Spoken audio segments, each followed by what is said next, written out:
हाँ जी, आज हम पढ़ने वाले हैं प्रजामंडल आंदोलन। तो मैं प्रजामंडल आंदोलन के बारे में आपको कुछ फैक्ट्स बताऊंगी। देखो, प्रजामंडल आंदोलन ये 1938 में, इसका पहली बार 1938 में जो हरिपुरा अधिवेशन हुआ था, उसमें कांग्रेस ने इसका समर्थन किया। हरिपुरा अधिवेशन, उसका अध्यक्ष कौन था? सुभाष चंद्र बोस। उन्होंने इसकी बात उठाई थी 1938 में और इसको समर्थन दिया था प्रजामंडल आंदोलन को। फिर अखिल भारतीय देसी राज्य लोक परिषद की स्थापना हुई कहाँ थी? बॉम्बे में हुई थी और 1927 को हुई थी, 1927 को। और उसके अध्यक्ष थे दीवान रामचंद्र राव। फिर राजपूताना देसी राज्य लोक परिषद, राजपूताना देसी राज्य लोक परिषद, इसका गठन 1928 में हुआ था और ये पहला अधिवेशन अजमेर में हुआ था इसका 1931 में।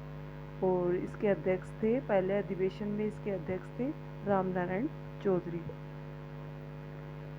जो प्रजामंडल आंदोलन हुए थे वो कौन सी रियासत में कब हुए थे, इसके बारे में हम थोड़ा देखते हैं।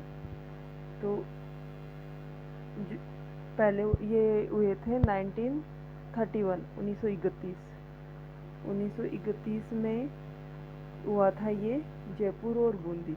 हम अब याद कैसे रखेंगे जयपुर और बूंदी? 1931 में ये हुआ था जयपुर और बूंदी, तो इसको याद रखेंगे जब 31 में जब से जयपुर और बूंदी। फिर 34 में, 34 ऐसे याद रखो, 34 माह से हो गया मारवाड़ और हाड़ौती।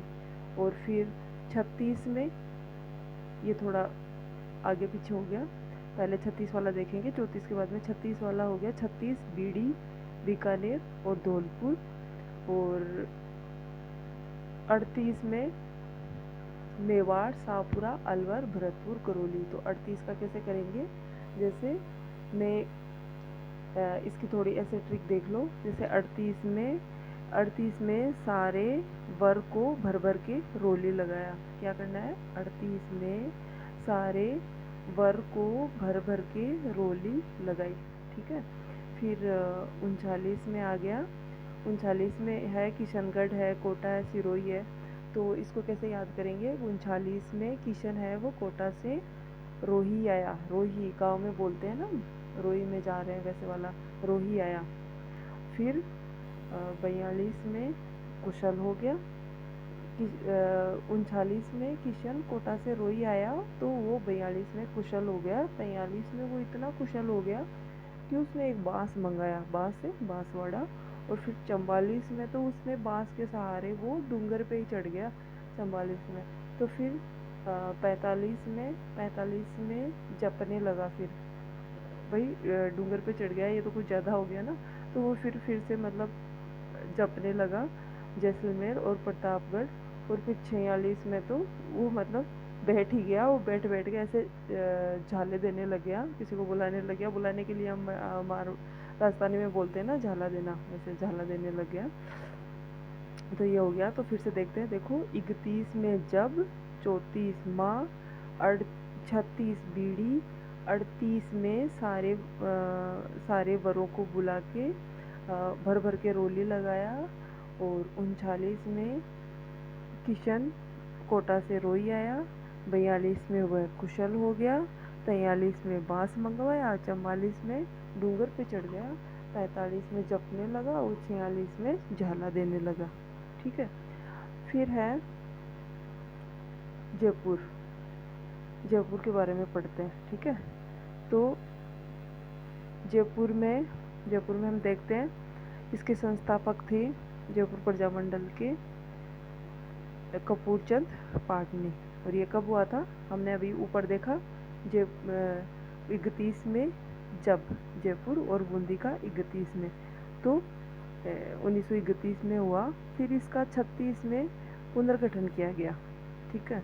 और ये किसके द्वारा किया गया? जमनालाल जी बजाज के द्वारा। और जयपुर से जयपुर जैसे जेंटलमैन एग्रीमेंट पढ़ते हैं ना, जेंटलमैन एग्रीमेंट, ये इसी जयपुर से रिलेटेड है। इसमें क्या हुआ था, जेंटलमैन एग्रीमेंट में जो मिर्ज़ा इस्माइल जयपुर प्रजामंडल के, जयपुर के जो पीएम थे, और हीरालाल शास्त्री जो अध्यक्ष थे, इनके बीच में जेंटलमैन एग्रीमेंट हुआ था। और इनके बीच में कुछ कंडीशंस रखी गई थी जयपुर प्रजामंडल में, ये एग्रीमेंट में, कि वो जयपुर रियासत बाहर छोड़ो आंदोलन में अंग्रेज़ों की मदद नहीं करेगी। प्रजामंडल है वो शांतिपूर्ण जुलूस, धरना, प्रदर्शन कर सकता है, और जयपुर प्रजामंडल बाहर छोड़ो आंदोलन में भाग नहीं लेगा। ऐसे कुछ कंडीशंस इनके बीच में हुई थी, किन किन के बीच में, मिर्ज़ा इस्माइल और हीरालाल शास्त्री के बीच में। और ये कब हुआ था, 17 सितंबर 1942 को। जैसे जयपुर जैसे जेंटलमैन एग्रीमेंट। अगर ऐसे क्वेश्चन आ जाए, जेंटलमैन एग्रीमेंट कौन सी है, प्रजामंडल से संबंधित था, तो जयपुर में। फिर इसी से जेंटलमैन एग्रीमेंट से रिलेटेड था फिर आज़ाद मोर्चा। आज़ाद मोर्चे में इसके लीडर थे बाबा हरीशचंद्र। इसके नेतृत्व में ही आज़ाद मोर्चे की स्थापना की गई थी, और अन्य सदस्य थे ये रामकरण जोशी, दौलतमल भंडारी और गुलाब चंद कासलीवाल, ये इनके अन्य सदस्य थे। और ये कब हुआ था आज़ाद मोर्चा, 1947 को हुआ था। फिर 1947 को नहीं हुआ था, ये इसके बाद में ही हुआ था जेंटलमैन एग्रीमेंट, 42 के बाद में। फिर 1945 में तो जवाहरलाल नेहरू ने इसको प्रजामंडल में मिला लिया था। फिर हम आगे देखते हैं बूंदी। तो बूंदी भी कब हुआ था, 1931 को ही हुआ था। और इसके सदस्य थे स्थापना करने वाले कांतिलाल, नित्यानंद और ऋषिदत्त मेहता। तो हम इसको ऐसे याद कर सकते हैं थोड़ा कि बूंदों, ऋषि कहते हैं कि बूंदों से नित्य नहाने से कांति आती है। कैसे याद करेंगे इन दिनों का, जैसे अब ऐसे क्वेश्चन आ जाए कि कांतिलाल, नित्यानंद, ऋषिदत्त मेहता ये कौन से प्रजामंडल से संबंधित थे, तो हम इसको ऐसे याद रखेंगे, जैसे बूंदी को बूंदों से लेंगे, तो ऋषिदत्त मेहता ऋषि कह गए हैं कि नित्य बूंदों से नहाने से कांति आती है। ठीक है, तीनों का याद हो गया, कांतिलाल, नित्यानंद और ऋषिदत्त मेहता। फिर ये है, जो ऋषिदत्त मेहता थे, इन्होंने ब्यावर से एक राजस्थान नामक साप्ताहिक पत्र ये निकालते थे ब्यावर से। 1923 में निकालना स्टार्ट किया था। ये साप्ताहिक पत्र था जो निकलता था ब्यावर से, और ये इसमें सिर्फ हाड़ौती की ही खबरें छपती थी। और फिर आया मारवाड़। तो मारवाड़ से हमने क्या याद किया था, 34 माह में 34 में मारवाड़ और हाड़ौती। तो मारवाड़ की स्थापना किसने की थी, भंवरलाल सराफ ने की थी। फिर मारवाड़ में कुछ ये सभा, संघ, परिषद ये कुछ बने थे, उनकी डेट्स ये कभी एग्जाम में पूछ लिए जाते हैं। जैसे मारवाड़ हितकारिणी सभा इसकी स्थापना हुई थी 1918 में, और इसका पुनर्गठन हुआ था फिर 1923 में। और इसकी स्थापना किसने की थी, मारवाड़ हितकारिणी सभा का चांदमल सुराना ने। ठीक है, फिर आता है मारवाड़ सेवा संघ। फिर सेवा संघ की इसकी स्थापना किसने की थी, जय नारायण व्यास ने। भाई नारायण से ऐसे याद करो, मतलब नारायण से सेवा, और ये सेवा करने में, मतलब ये 1920 ऐसे याद रह सकती है कि सेवा करने में, सेवा भाव में कोई भी 1920 नहीं होता, मतलब 1920 में मारवाड़ सेवा संघ। फिर आती है मारवाड़ राज्य लोक परिषद। इसकी स्थापना भी किसने की थी, जय नारायण व्यास ने। ये मारवाड़ में ज़्यादातर ये जो संघ परिषद है, इनका जय नारायण व्यास ही होगा। ये किसी ना किसी तरह से इनसे जुड़े हुए थे, सभी संघ परिषद, ये जितनी भी सभा है इसमें। और तो इसकी स्थापना कब हुई थी, 1931 में। इसका प्रथम अधिवेशन हुआ था पुष्कर में, और उसके अध्यक्ष थे चांदकरण शारदा। फिर ये इसलिए इम्पोर्टेंट है 1931 वाला प्रथम अधिवेशन जो पुष्कर में हुआ था, क्योंकि इसमें कस्तूरबा गांधी और काका कालेकर ने भी भाग लिया था। फिर देखते हैं Marwar youth league. Youth league की भी स्थापना जयनारायण व्यास ने की थी 10 मई 1931 में। ऐसे 10 मई 1931 ऐसे याद कर सकते हैं। 31 के यूथ, 31 की उम्र में मतलब यूथ हो तो 10 मई मतलब 10 में ही 31 से यूथ, तो 10 मई 1931।